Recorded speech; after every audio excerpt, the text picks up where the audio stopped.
A very good afternoon. You're watching the midday news on Rajya Sabha television. I'm Aishwarya Kapoor. Let us start the news bulletin with the headlines. Filing of nominations for first phase of Lok Sabha polls to end today. Polling to be held in 91 seats across 20 states on 11th of April. Political bigwigs including Nitin Gadkari, Farooq Abdullah filed nomination papers. Also, last day of filing of nominations for assembly elections in Andhra Pradesh, Odisha, Sikkim and Arunachal Pradesh.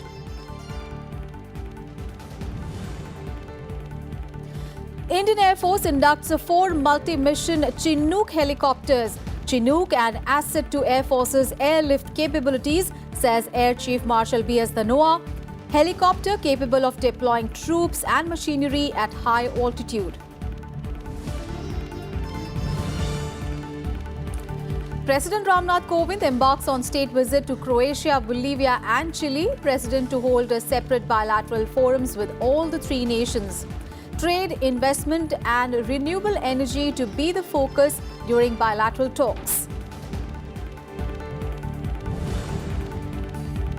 And Donald Trump's 2016 campaign did not collude with Russians, says Mueller probe reaches no conclusion about whether the president obstructed justice. Trump calls announcement complete and total exoneration. I've ever heard there was no collusion with Russia. There was no obstruction and none whatsoever. Somebody's going to be looking at the other side. So it's complete exoneration, no collusion, no obstruction. First of all, the election-related news and updates.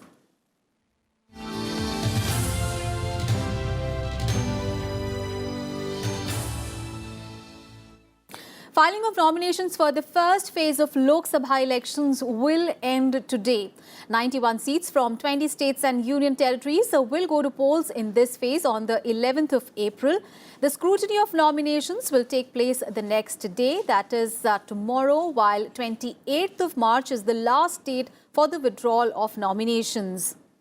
All 25 seats in Andhra Pradesh, 17 seats in Telangana, 8 seats in Uttar Pradesh, 7 seats in Maharashtra will go to polls in the first phase. Polling will also be held for 5 seats in Assam, 4 seats each in Bihar and Odisha, 2 seats each in West Bengal and Arunachal Pradesh on 11th of April, and 2 seats each in Jammu and Kashmir and Meghalaya, and 1 seat each in Mizoram, Manipur, Nagaland, Sikkim and Tripura. 1 seat each from Chhattisgarh, Andaman and Lakshadweep will also vote in the first phase. Meanwhile, filing of nominations will also end for all the 175 assembly constituencies of Andhra Pradesh, 28 of the total 147 assembly segments in Odisha, all the 32 assembly seats in Sikkim and all the 60 assembly constituencies in Arunachal Pradesh.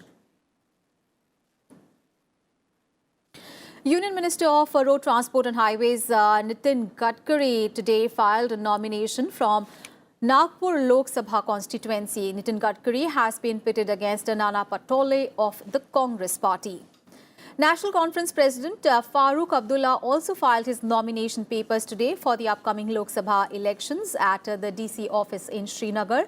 Abdullah filed his papers for Srinagar Budgam parliamentary seat. BJP's VK Singh also filed his nomination papers today from Ghaziabad for the first phase of the Lok Sabha elections.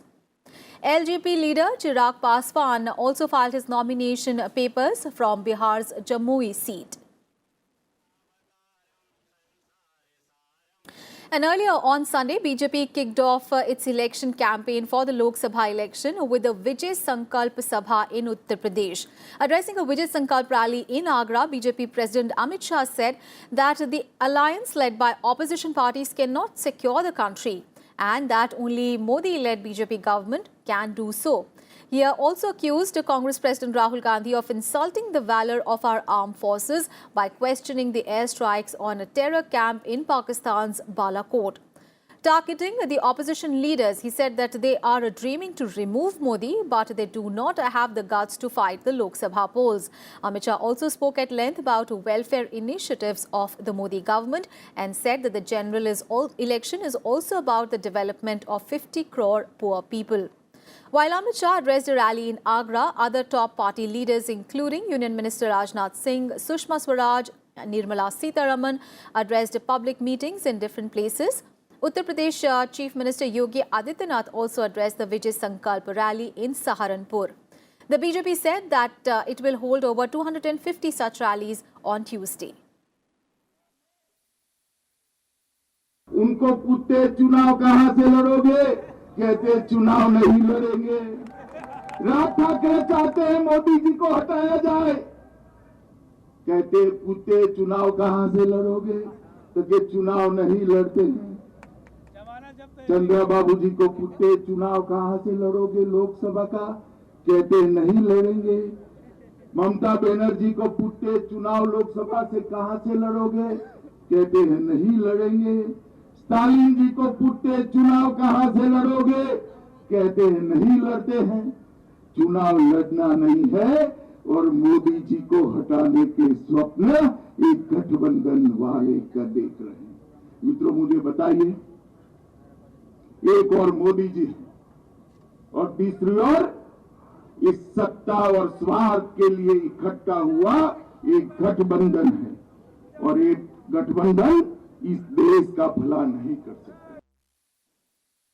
And the BJP on Sunday also released a list of its 9 more Lok Sabha election candidates, taking the total number of names announced by the party to 306. 6 candidates are for Chhattisgarh, 1 each for Meghalaya, Maharashtra and Telangana. The party also announced earlier that none of its 9 sitting Lok Sabha members from Chhattisgarh will be fielded in the polls. The party has given ticket to Santosh Pandey on Rajnandgaon seat. It has also fielded Jyoti Nandube from Korba, Arun Shourie from Bilaspur, Vijay Baghel from Durg and Sunil Soni from Raipur in the state. And Prime Minister Narendra Modi is set to visit Odisha to campaign for the simultaneous Lok Sabha and Assembly elections in the state. During his back-to-back visit, PM Modi is scheduled to attend election rallies in Jaipur on 29th of March and Kalahandi on 1st of April. Ahead of Prime Minister Modi's tour, a galaxy of BJP leaders, including 6 union ministers, are slated to visit the state to give momentum to BJP's electioneering. Assembly elections in Odisha is slated to be held along with the Lok Sabha polls in 4 phases from 11th of April. Meanwhile, in Odisha, the Central Election Committee of the BJP also today released a list for the ensuing general elections to the Parliamentary Constituency and Legislative Assembly Constituency.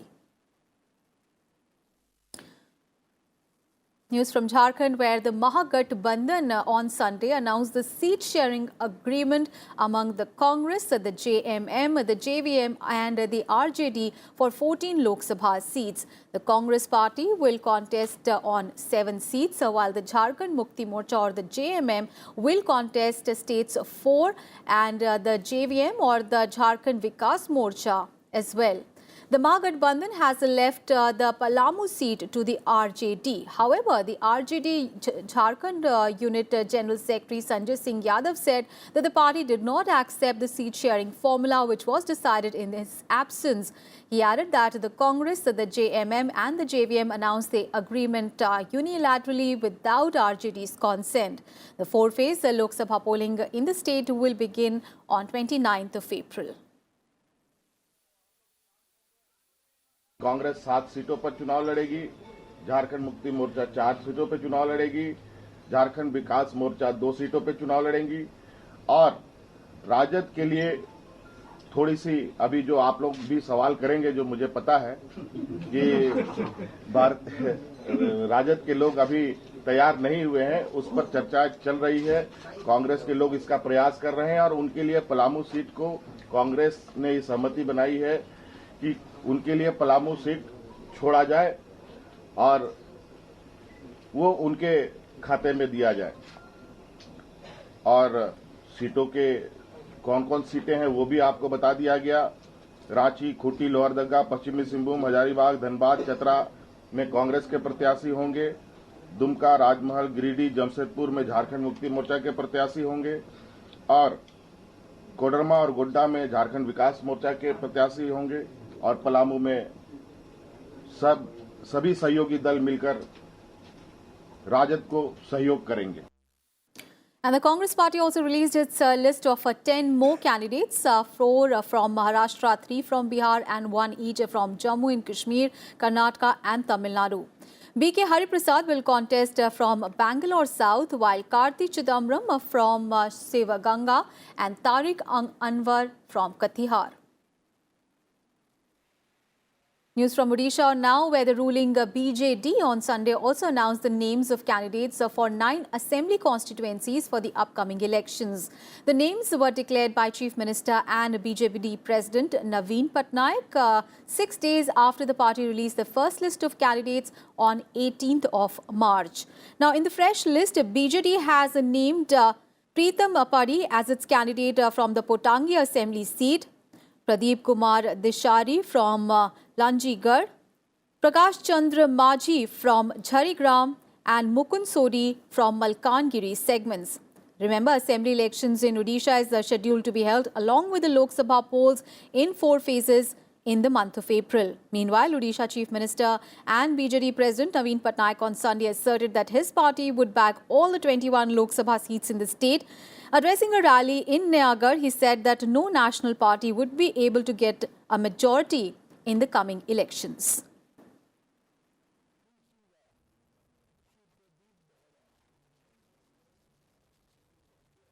Electioneering gained momentum in the country as political parties continue to announce candidates for the remaining Lok Sabha seats.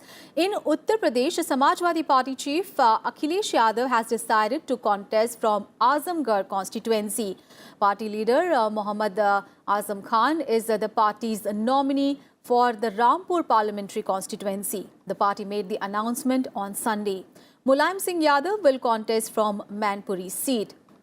And in Bihar, the CPIM has said that it will contest 4 seats from Ara, Swan, Karakat and Jahanabad.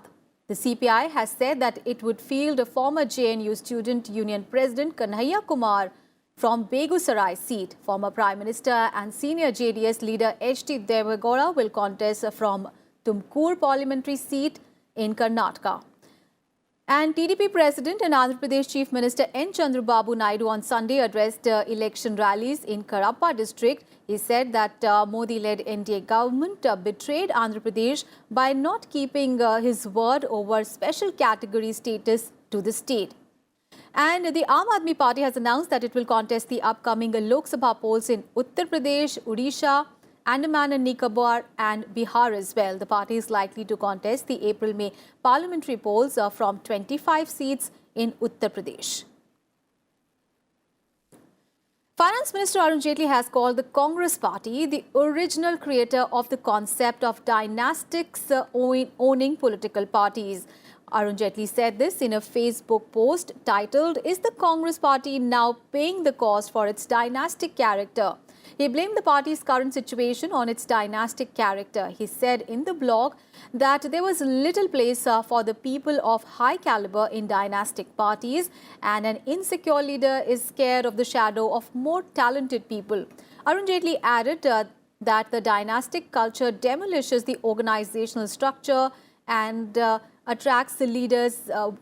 doesn't attract leaders with the talent or mass following. Arun Shourie wrote, "Is this the reason for the current mood within the Congress party? Is this also the reason which persuades the Congress president to cross the line of decency and dignity when he refers to the Prime Minister?"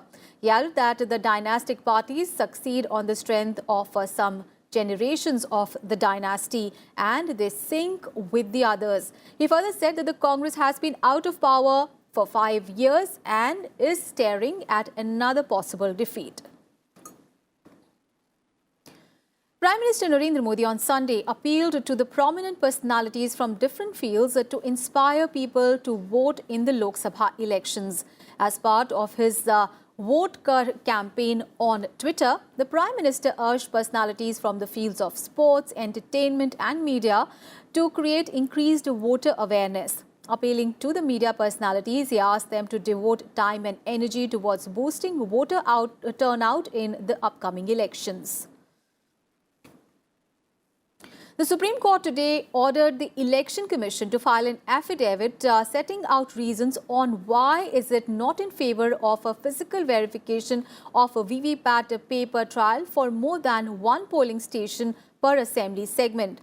A bench headed by Chief Justice of India Ranjan Gogoi directed that the affidavit has to be filed by 4 p.m. on 28th of March. The petition filed by leaders of various political parties seeks a physical verification of a VVPAT paper trail for at least 50% of the polling stations. And earlier, Supreme Court is now going to hear on 1st of April plea of 21 opposition leaders on the use of VVPAT in elections.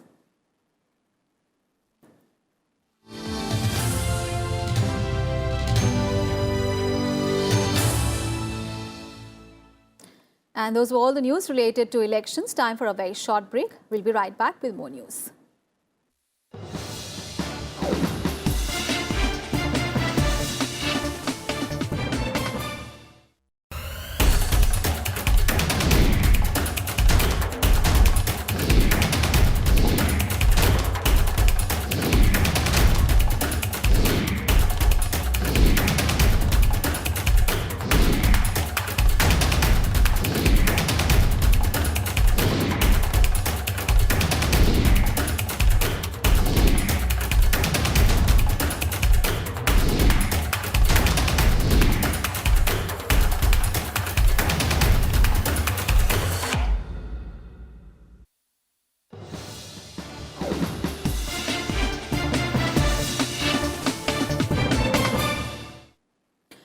Welcome back after the break. And now, India has sent a note verbal to Pakistan's foreign ministry over the abduction of 2 Hindu minor girls in Pakistan and their alleged conversion to Islam. Now, this followed a Twitter spat between External Affairs Minister Sushma Swaraj and Pakistan's Information Minister Chaudhry Fawad Hussain over the matter on Sunday. The incident on 20th of March happened in Pakistan's Sindh province, where 2 Hindu girls aged 15 and 13 were abducted from their village in Ghotki district of Pakistan's South province of Sindh, where a majority of the country's Hindu population lives. Soon after, a video went viral in which a cleric was purportedly shown solemnizing the nikah or the marriage of these 2 young girls. In a separate video, the girls can be seen as saying that they had accepted Islam of their own free will. Now, Sushma Swaraj tweeted on Sunday morning that she had sought a report from the Indian High Commission in Islamabad over the matter. However, Pakistani Information Minister said on Twitter that it was Pakistan's internal issue, and adding that it is not Modi's India where the minorities are subjugated. Now, this led to war of words between the 2 ministers, with Sushma Swaraj noting that she had only asked for a report from the Indian High Commissioner in Islamabad about the kidnapping and their forced conversion of the 2 minor Hindu girls. But it made him jittery. The Hindu community in Pakistan has held massive demonstrations calling for action against those responsible for the kidnapping of the sisters. Meanwhile, Pakistan Prime Minister Imran Khan has ordered a probe into the matter. The Indian Air Force inducted the first 4 of the 15 Chinook heavy lift helicopters today in Chandigarh. The ceremony was attended by the Air Chief Marshal B.S. Dhanoa, Chief of Air Staff, senior officers from the Indian Air Force, as well as the officials from Boeing. Air Chief Marshal B.S. Dhanoa said that the modern multi-mission capable heavy lift helicopter will help Indian Air Force's lift capability across all types of terrain in full effect. The Chinook is an advanced multi-mission helicopter for the US Army and International Defense Forces. It contains a fully integrated digital cockpit management system, common aviation architecture, and advanced cargo handling capabilities that enhance the aircraft's mission performance and handling characteristics. The Chinook with a service ceiling of 20,000 feet will redefine heli-lift not just in operations such as inter-valley troop transportation, transport of artillery guns and other heavy loads for the border roads organization in the undersung role, but also in humanitarian assistance and disaster relief to far-flung crisis-hit areas. The aircraft is all-weather capable and the state-of-art night vision goggles will permit all roles even by night. We have procured the Chinook with certain India-specific enhancements to increase the flexibility of the platform across the entire spectrum of heli-lift operations, including search and rescue and air ambulance roles. Thus, this helicopter is not only with the Air Force for the military role, it's a national asset. The hallmark of the IAF is its professionalism and the existing experience of aircrew in operating medium and heavy lift aircraft. I'm confident with this will rapidly operationalize the aircraft in its envisaged roles to fully exploit the potential of these very capable platforms that will be a game changer in our heli operations. President Ramnath Kovind today embarked on a state visit to Croatia, Bolivia and Chile. President Kovind will arrive in Croatia in the first leg of his three-nation visit. He will meet his Croatian counterpart as well as the Prime Minister of Croatia and discuss issues of mutual interest. It is President Kovind's first visit to Croatia. India will be conducting several bilateral forums with Croatia, Bolivia and Chile. In each country, his program includes bilateral meetings, participation in business forums, interaction with the Indian community and address at the universities there. On the last leg of his visit, Kovind will reach Chile on the 30th of this month. He will hold talks with his Chilean counterpart and discuss issues of mutual interest. Improving trade and economic relations will be on the agenda. He will also interact with the Indian community here. Rashtrapati ji will be visiting Croatia from 25 to 28 March, Bolivia from 28 to 30th March and Chile from 30th March to 2nd April. Rashtrapati ji will be in Croatia, as I stated, from 25 to 28 March and on the first ever visit of a head of state from India. We've had one visit from Croatian side, the President of Croatia, Mesic. He visited India in 2002. So this is a high-level visit taking place between the two countries after 17 years. And Vice President Venkaiah Naidu has said that a focused approach in areas such as minerals and energy from oceans can help India become the third largest economy in the next 10 to 15 years. Addressing scientists at the CSIR National Institute of Oceanography in Panjim in Goa, the Vice President also stressed upon the fact that degradation of marine ecosystems should be prevented. He further added that India should tap the enormous potential of blue economy to achieve higher economic growth and initiate programs for sustainable harnessing of ocean resources. Venkaiah Naidu said that with India looking towards oceans for economic growth through blue economy, important institutions like the NIO will have to step up research in areas such as ocean energy. He urged the scientists to contribute to the health and wealth of nation. Enhancing more than 80% of global trade, marine and coastal environments constitute a key resource for economic development. Considering the importance of oceans on the life and sustenance of humanity, the United Nations has taken steps to declare the period 2021 to 2030 as a decade of ocean science for sustainable development. Further, the Sustainable Development Goal 14, SDG, what we call 14, proposed by United Nations, which deals with life below the waters, emphasizes the importance of oceans in moderating and sustaining life. With this background, it is very important to prioritize our efforts in ocean science and technology to achieve the national goal of transforming India to be the third largest economy in the coming 10-15 years. If India moves with this spirit and continue the reforms, it will become the largest economy, one of the largest economy, third largest economy, or whatever it is. So that being the case, we must all add to the wealth of the nation. We must all add to the health of the nation. We must all work towards taking care of climate change. We must all work towards making new innovations, investigations, research, and come out with new livelihood opportunities, better facilities, and enhance the income of the common people. And earlier in the day, Vice President Venkaiah Naidu also met the family members of former Goa Chief Minister Manohar Parrikar at their private residence.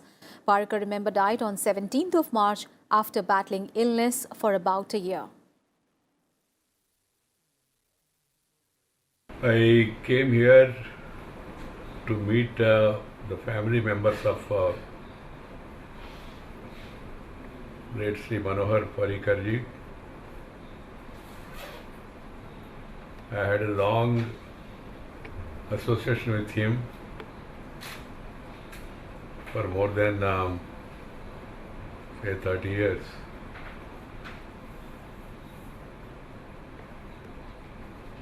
He is the finest politician of the modern times. The biggest international news, US President Donald Trump's campaign did not conspire with Russia during the 2016 election. This, according to the summary of the special counsel Robert Mueller's report that was submitted to Congress on Sunday. The report was summarized for Congress by the Attorney General William Barr. The summary letter by Barr outlines the inquiry's findings relating to Russian efforts to influence the 2016 presidential election. Barr concluded the special counsel did not find that any US person or Trump campaign official conspired or knowingly coordinated with Russia.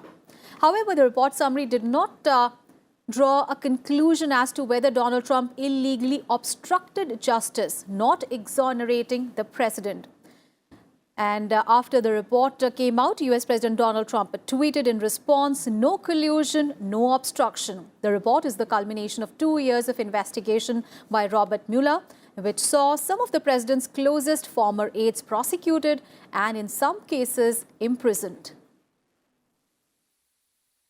After so many people have been so badly hurt, after not looking at the other side,